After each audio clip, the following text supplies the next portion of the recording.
বন্ধুরা, তোমরা কেমন আছো? আশা করি তোমরা খুব ভালো আছো। আমিও খুব ভালো আছি।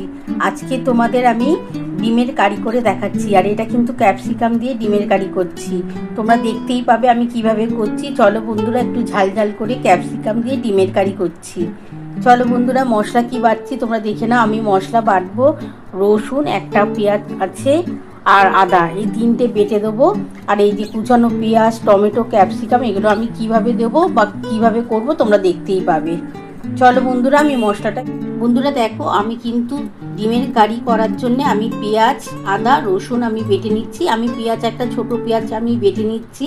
আর কিছুটা পেঁয়াজ আমার কুচানো আছে। এই যে বন্ধুরা দেখো, এই যে পেঁয়াজ কুচিয়েছি, টমেটো আর ক্যাপসিকাম। আজকে ক্যাপসিকাম দিয়ে কিন্তু ডিমের কারি করছি। বন্ধুরা দেখো, আমি এই মশলাটা বেটে তারপর রেসিপিটা শুরু করছি। আমি ততক্ষণ ডিমটা সিদ্ধ করে নিই বন্ধুরা দেখো, আমি কিন্তু ডিমগুলো সেদ্ধ করে নিচ্ছি। খুব বেশি ডিমটা সিদ্ধ করব না, একটু হাফ বয়েলের মতন করেই কিন্তু আজকে ডিমের কারিটা করব। চলো বন্ধুরা, ডিমটা সেদ্ধ হয়ে যাক, তারপর আমি তোমাদের দেখাচ্ছি।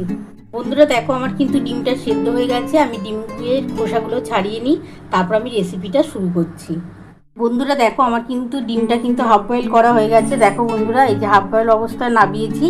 এরকম ডিমের কারি খেতে কিন্তু দুর্দান্ত লাগে বন্ধুরা। এবার আমি রেসিপিটা শুরু করছি।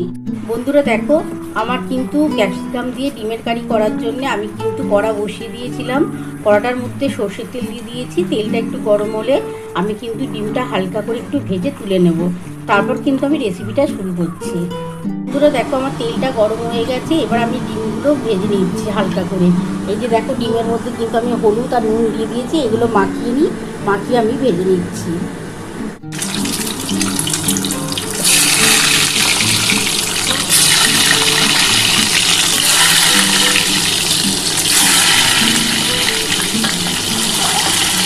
বন্ধুরা দেখো, আমি কিন্তু খুবই হালকাভাবে ভেজে নিচ্ছি, খুব বেশি ভাজবো না, তাহলে কিন্তু ডিমটার না টেস্ট পাওয়া যায় না।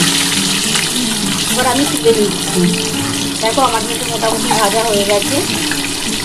এবার আমি তুলে নিচ্ছি। বন্ধুরা দেখো, আমার কিন্তু ডিমটা ভাজা হয়ে গেছে, হালকা করেই ভেজেছি। আর এই যে দেখো বন্ধুরা, আমি মশলা বেটে নিয়েছি, তোমরা তো দেখেই নিয়েছো। এর মধ্যে আদা আছে, রসুন আছে, আর একটা ছোটো পেঁয়াজকে আমি বেটে নিয়েছি।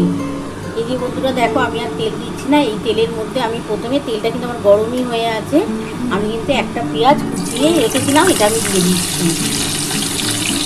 এর মধ্যে আমি অল্প একটু চিনি, অল্প একটু নুন, অল্প একটু হলুদ দিয়ে দিচ্ছি। বন্ধুরা আমি অল্প একটু চিনি দিলাম। এটা একটু কালারটাও ভালো আসবে, আর খেতেও খুব ভালো হয়, টেস্টটা খুব ভালো আসে। আর অল্প একটু হলুদ দিয়ে দিচ্ছি। আমি 1 চামচের মতো হলুদ দিয়ে দিলাম।